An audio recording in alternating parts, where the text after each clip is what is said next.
Hello friends. सो कहानी में अब तक मुंबई के सबसे जमे हुए खिलाड़ी हाजी मस्तान करीम लाला और वर्धर अंजन मुदलियार तीनों अंडरवर्ल्ड से रिटायर हो गए। करीम लाला का पठान गैंग सिर्फ एक शक की वजह से, पंगा लेने की वजह से पूरी तरीके से खत्म हो गया और माफिया की दुनिया का एक बड़ा नाम, बड़ा राजन का भी खून हो गया। इस सब तबाही के पीछे बस सिर्फ एक ही नाम था, मुंबई का नया सुल्तान दाऊद इब्राहिम कास्कर। वो इंसान जो 19 साल की उम्र में अंडरवर्ल्ड की दुनिया में बस सिर्फ एक ही सपना लेकर आया था, मुंबई पर राज करने का सपना। वो 19 साल का लड़का जिसने अपनी राह पर आगे चलने के लिए कई बार पुलिस को टिप्स दिए, आज उसकी यही मदद उसी के गले की हड्डी बन गई थी।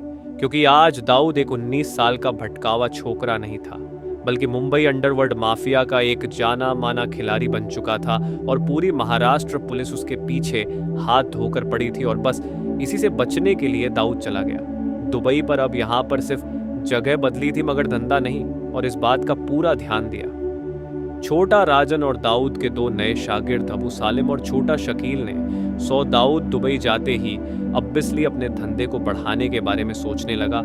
और इस बार उसे नेशनल लेवल पर नहीं बल्कि इंटरनेशनल लेवल पर लेकर जाना था।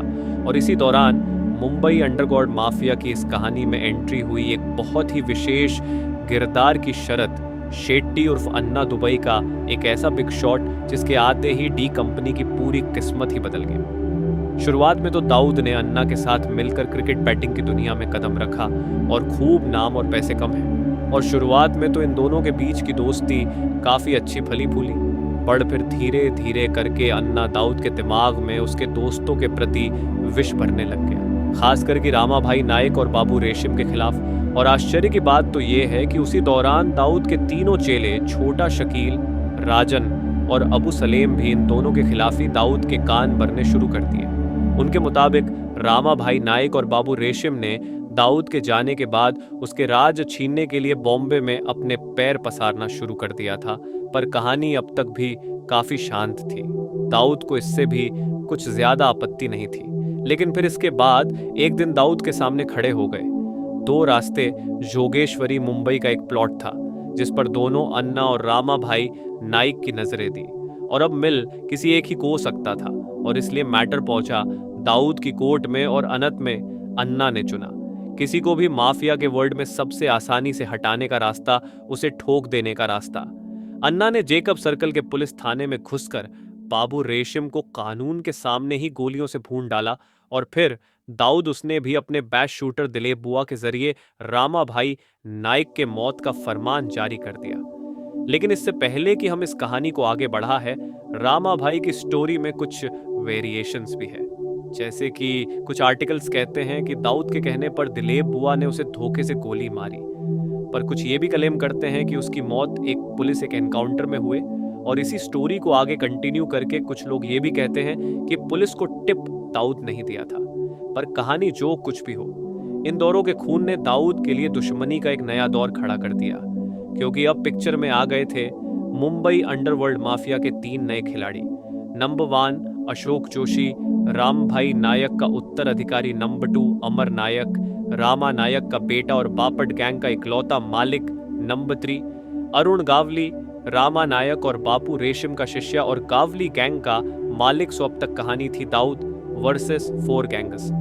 यस, 4 गैंगर्स अब तक एक एक का खुलना बाकी था। इन सभी क्राइम्स के पीछे का मेन मोटिव, ले मैन्स टर्म में कहे तो गद्दी पर बैठना, यानी कि मुंबई पर राज करना था, जिसके लिए ये गैंगस्टर्स कुछ भी करने के लिए तैयार थे।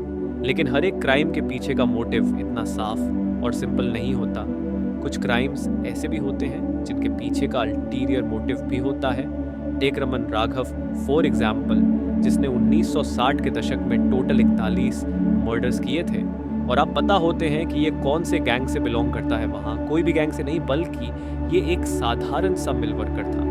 और उसके similar killing pattern, set behaviours और उसके विक्टिम्स के पीछे ना तो कोई मकसद होता था। रामा नायक की मौत के बाद अशोक जोशी ने रामा नायक की गैंग की गद्दी को संभाला, पर अपने हुक्म की मौत का बदला लेना वो अभी तक भूला नहीं था। बदला लेने के लिए देखते ही देखते उसने जवान लड़कों की एक फौज बनाई जो उसके लिए जान तक देने के लिए तैयार थे। पर दाऊद की गर्दन तक पहुंचने के लिए सिर्फ ताकत की नहीं बल्कि एक टेढ़े दिमाग की भी जरूरत थी, जो कोई और नहीं बल्कि रामा नायक की छत्र छाया में बड़ा हुआ अरुण गावली था। इन दोनों ने साथ मिलकर एक प्लान बनाया और पब्लिक के दिमाग से दाऊद का डर खत्म करने के लिए उसके one of the most protected इंसान यानी उसके फाइनेंशियल एडवाइजर सतीश राजे को भरी दोपहर मैं उसकी होंडा एकॉर्ड के साथ गोलियों से भून डाला। और यह हादसा दाऊद के लिए उसके गाल पर एक तमाचे से कम बिल्कुल नहीं था। वो हैरान तो था, लेकिन हैरानी से ज्यादा उसके अंदर बदले की आग भड़क रही थी। वो आग जो अशोक जोशी को जलाकर उसे खाद करके ही मिटने वाली थी।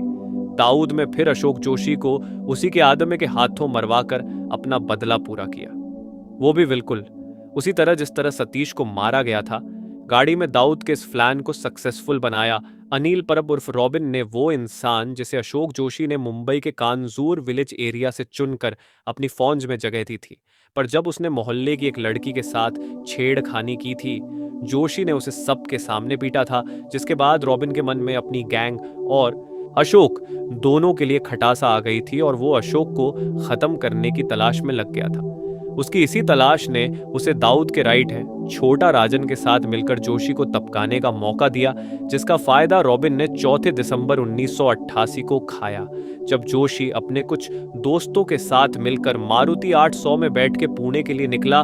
तब ओल्ड मुंबई पुणे हाईवे पर एक वॉन ने उसकी गाड़ी का पीछा किया और उसमें बैठे रॉबिन ने बाकी दी कंपनी के पंटरों के साथ मिलकर अशोक और उसके दोस्तों पर चलती गाड़ी से ही 180 राउंड्स और बुलेट्स खाली कर दी।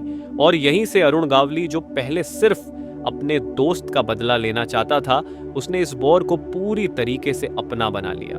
दाऊद से रामा नायक का बदला लेने से पहले एक बार भी ना सोचने वाले अरुण गावली से दाऊद ने उसका जिगरी दोस्ती नहीं बल्कि अंडरवर्ल्ड के काले धंधे में उसका साथ देने वाले जोशी दोनों को छीन लिया था। और जोशी के मौत के बाद जब दुनिया को ऐसे लगने लगा था कि अरुण गावली गैंग कमजोर पड़ रही है, गावली ने सीधे दाऊद के हवाला हैंडलर महेंद्र चौराडिया का ही गेम बजा डाला, जिससे दोनों के बीच हिसाब बराबर करने का एक सिलसिला शुरू हो गया। और इस सिलसिले की कड़ी में अरुण गावली से छीने जाने वाले लोगों में इस बार अरुण के भाई किशोर गावली का नाम भी शामिल हो गया, जिसे 1989 में दाऊद ने महेंद्र की मौत का बदला लेने के लिए टपकाया। अब अपने भाई के बहे खून का बदला अरुण ने भी दाऊद के 2 साथी लंबू अमीर और राजी मेहंदी को मरवा कर लिया। पर अफसोस ये कहानी ज्यादा आगे तक नहीं बढ़ पाई, क्योंकि एक दूसरे के दर्जनों आदमियों को मरवाकर नेक टू नेक चल रहे इस बदले के गेम में गावली ने अपने ही पैर पर कुल्हाड़ी मार दी। उसने दुश्मन के दुश्मन को दोस्त बनाने के चक्कर में रामा नायक के संग की बेटे अमर नायक की तरफ दोस्ती का हाथ बढ़ाया, जिसके बापट गैंग की उस वक्त तक अच्छी खासी वट बढ़ चुकी थी। अब वैसे तो ये टीम ज्यादा देर तक साथ काम नहीं कर पाई, लेकिन अमर नायक ने हाथ मिलाते वक्त जो अरुण के सामने शर्त रखी थी, उसी ने गावली गैंग के बीच दरार बना दी। असल में अमर नायक का उस वक्त अरुण के पंटर माया डोलास के साथ 36 का आंकड़ा था और वो चाहता था कि अरुण माया डोलास को उसके हवाले कर दे। अब इसका अरुण गावली ने क्या जवाब दिया ये तो कोई नहीं जानता, पर खबर कुछ ऐसी उड़ी थी कि गावली ने ऑफर मान लिया था।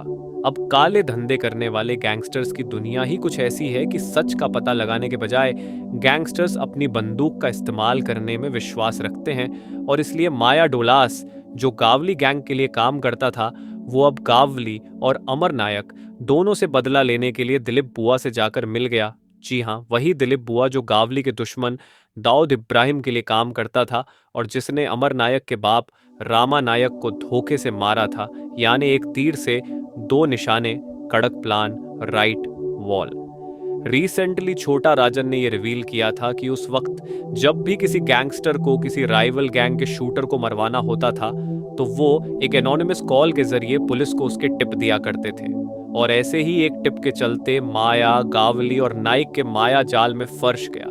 साल 1991 में मुंबई के एंटी टेरर स्क्वाड 80s को एक टिप मिला कि दिलीप बुआ लोखनवाला के स्वाति बिल्डिंग में डेरा डाल के बैठा हुआ है। अगर उसका गेम बजाना है तो यही सही मुहूर्त है।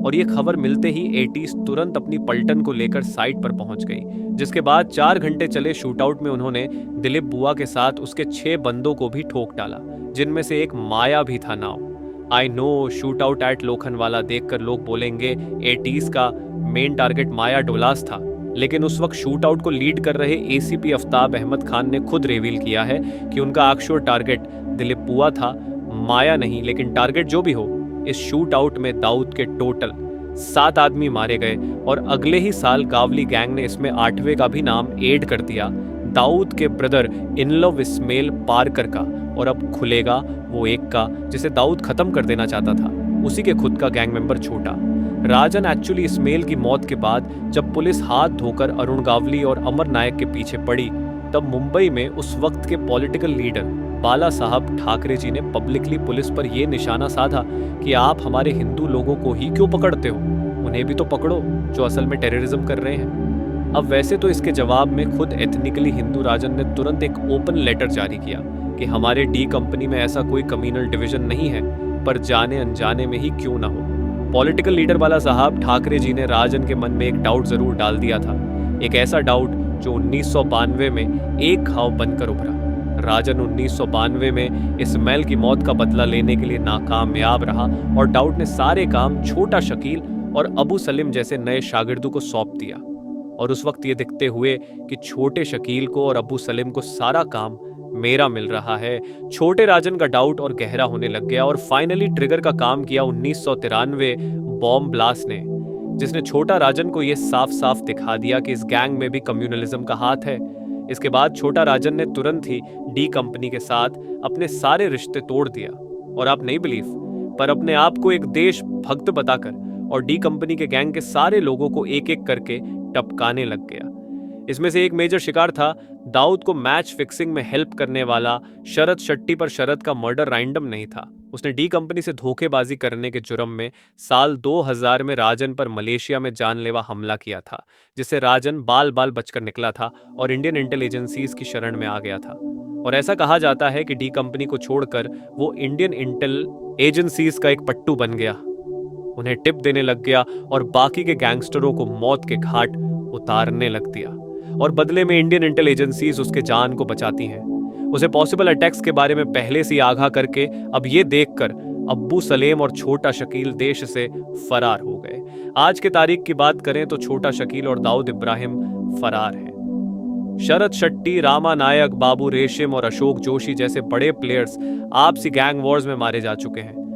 माया डोलस, दिलीप बुआ, मान्या सुर्वे और अमर नायक जैसे गैंगस्टर्स पुलिस इनकाउंटर के शिकार हो गए और अनिल परब, अब्बू सलीम, छोटा राजन और अरुण गावली जैसे लोग फिलहाल जेल की सलाखों के पीछे हैं। और इसी के साथ ही हुआ मुंबई अंडरवर्ल्ड का अंत। अगर ये वीडियो आपको इंटरेस्टिंग लगा, एक लाइक जरूर ठोकना, चैनल को भी सब्सक्राइब कर लो और बेल नोटिफिकेशन दबाओ ताकि आगे आने वाली हमारी कोई भी वीडियो की अपडेट आप मिस ना कर सको।